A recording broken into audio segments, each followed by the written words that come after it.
नमस्कार और स्वागत है द डीप डाइव में। आज है सोमवार 2 फरवरी 2026।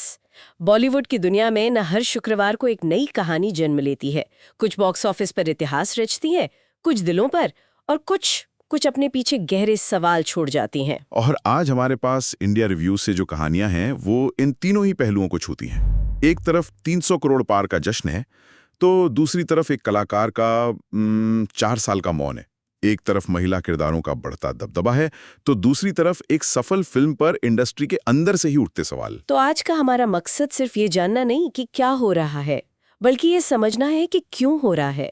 क्या बॉलीवुड की आत्मा और उसके बटुए के बीच की जो जंग है उसमें कोई एक जीत रहा है, या फिर एक नया संतुलन बन रहा है? चलिए इन्हीं परतों को खोलते हैं और देखते हैं कि कहानी हमें कहाँ ले जाती है। बिल्कुल, शुरुआत उस जगह से करते हैं जहां से हर कहानी शुरू होती है, कलाकार के मन से। कला, संघर्ष और आत्मखोज। और इस सफर के लिए माधवन की कहानी से बेहतर क्या हो सकता है? ये बात मुझे बहुत दिलचस्प लगी। एक सफल, अपने करियर के शिखर पर मौजूद एक्टर बिल्कुल पीक पर एक स्विस किसान से मिलता है और उसकी बातों से इतना प्रभावित होता है कि 4 साल के लिए एक्टिंग ही छोड़ देता है। हाँ, और इन 4 सालों में वो क्या करते हैं? वो भारत घूमते हैं, रिक्शा वालों से बातें करते हैं। ये सिर्फ एक ब्रेक नहीं है, ये तो जैसे अपनी जड़ों की तरफ लौटने की एक जिद है। जिद तो है, लेकिन क्या ये एक ऐसी लग्जरी नहीं है जो सिर्फ माधवन जैसा स्थापित एक्टर उठा सकता है? सही बात है। सोचिए, आज का कोई नया कलाकार अगर 4 साल का ब्रेक ले ले तो इंडस्ट्री तो उसे भूल ही जाएगी। शायद ये इस बात का भी संकेत है कि एक लेवल पर पहुंचने के बाद कलाकार पैसे या शोहरत से ज्यादा अपने अंदर की आवाज को अहमियत देने लगता है। वो उस शोर से थक जाता है। ये बहुत सही पॉइंट है। और इसी शोर और पहचान के संघर्ष से जुड़ी एक और कहानी है संजय मिश्रा की। वो कहते हैं कि कॉमेडी में टाइपकास्ट होना उन्हें घुटन देता है। और उनकी जो तुलना है वो कमाल की है। जैसे खाना बनाते समय आप सिर्फ गिने चुने मसालों का ही इस्तेमाल कर रहे हो और बाकी सारे मसाले डिब्बे में बंद पड़े रह जाएं। बिल्कुल। एक एक्टर के लिए इससे बड़ा दर्द क्या होगा कि डायरेक्टर उसकी काबिलियत का सिर्फ एक छोटा सा हिस्सा इस्तेमाल करे। और ये टाइपकास्टिंग सिर्फ किरदारों की नहीं होती, कभी कभी तो शक्ल सूरत की भी होती है। जैसे नीना गुप्ता का अनुभव। शेखर कपूर ने उन्हें बैंडिट क्वीन के लिए इसलिए रिजेक्ट कर दिया क्योंकि वो बहुत ज्यादा सुंदर थी। आज सुनने में ये कितना अजीब लगता है ना। बहुत ज्यादा। एक कलाकार की खूबी उसकी खामी बन गई। बिल्कुल।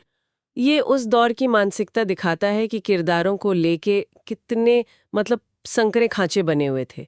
लेकिन अगर इन तीनों कहानियों को एक साथ देखें, माधवन, संजय मिश्रा और नीना गुप्ता, तो एक पैटर्न दिखता है। हाँ, एक पैटर्न तो है।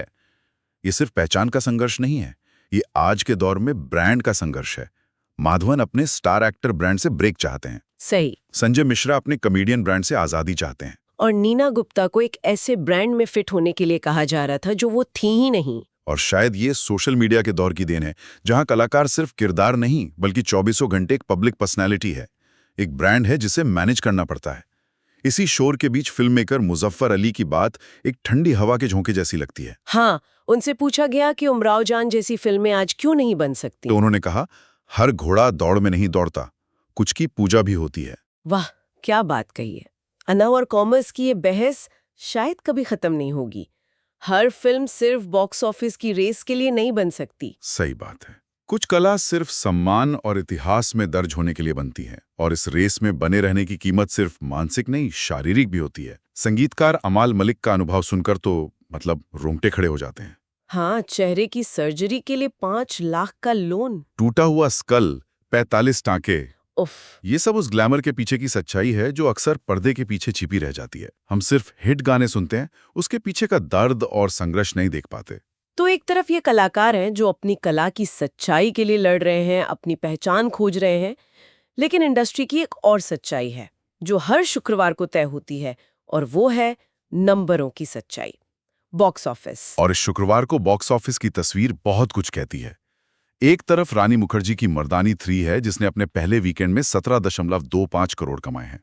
एक स्टेडी, नपी तुली शुरुआत। हाँ, स्टेडी कह सकते हैं। और दूसरी तरफ बॉर्डर 2 का तूफान है, जो अपने दूसरे ही वीकेंड में 370 करोड़ का ग्लोबल आंकड़ा पार कर चुकी है। ये सिर्फ 2 नंबर नहीं है, ये बताते हैं कि आज एक ही समय में 2 अलग अलग भारत सिनेमा देख रहे हैं। एक जो शहरी नपी तुली क्राइम थ्रिलर देखना चाहता है, और दूसरा जो बड़े पर्दे पर एक मास एक्शन स्पेक्टिकल, एक देशभक्ति का बड़ा कैनवस देखने आता है। और अच्छी बात यह है कि दोनों के लिए मार्केट है।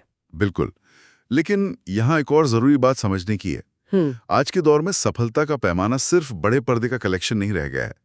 आदिल साई कुमार की फिल्म शांभाला को देखिए। हाँ, थिएटर में सफल होने के बाद अब इसने स्ट्रीमिंग प्लेटफॉर्म आहा पर 100 मिलियन व्यूइंग मिनट्स पार कर लिए हैं। ये सफलता की एक नई परिभाषा है। बिल्कुल, जो घर के अंदर आपके मोबाइल स्क्रीन पर तय हो रही है। सही कहा।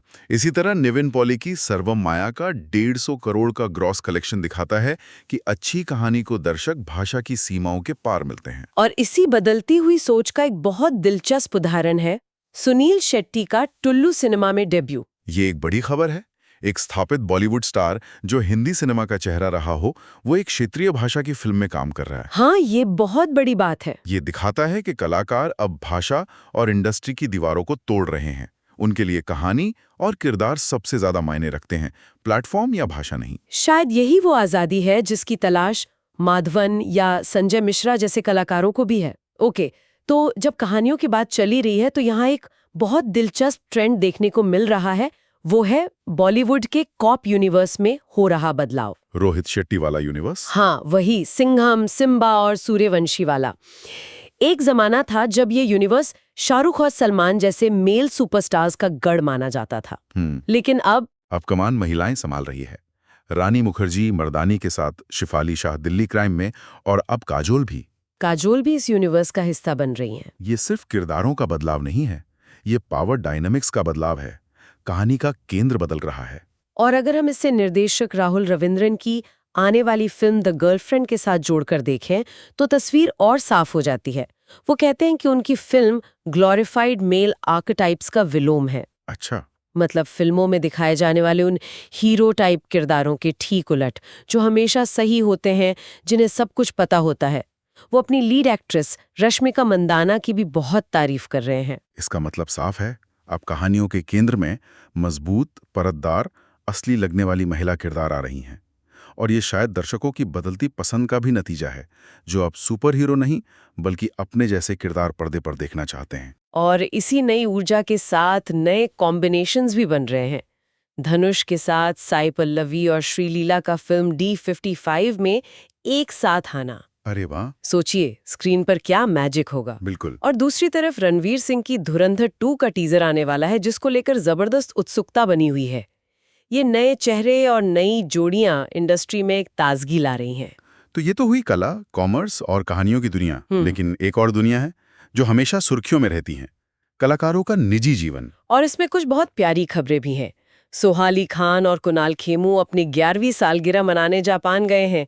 उनकी तस्वीरें देखकर एक सुकून सा मिलता है कि इस भागदौड़ भरी इंडस्ट्री में भी रिश्ते इतने खूबसूरत हो सकते हैं। और दूसरी तरफ अल्लू अर्जुन का अपने कजिन रामचरण को जुड़वा बच्चों के जन्म पर बधाई देना, ये छोटे छोटे पल दिखाते हैं कि इंडस्ट्री के अंदर भी परिवार और रिश्ते कितने मायने रखते हैं। मुझे तो आमिर खान का अरिजीत सिंह से मिलने उनके घर मुर्शिदाबाद जाना बहुत अच्छा लगा। हाँ, वो बहुत ही अच्छा जेस्चर था। आज के दौर में जहां हर मुलाकात एक PR इवेंट होती है, वहां एक इतना बड़ा स्टार दूसरे कलाकार के सम्मान में चुपचाप बिना किसी तामझाम के उसके घर चला जाए, ये कला के रिश्ते की गहराई दिखाता है। ये वाकई एक खूबसूरत जेस्चर है।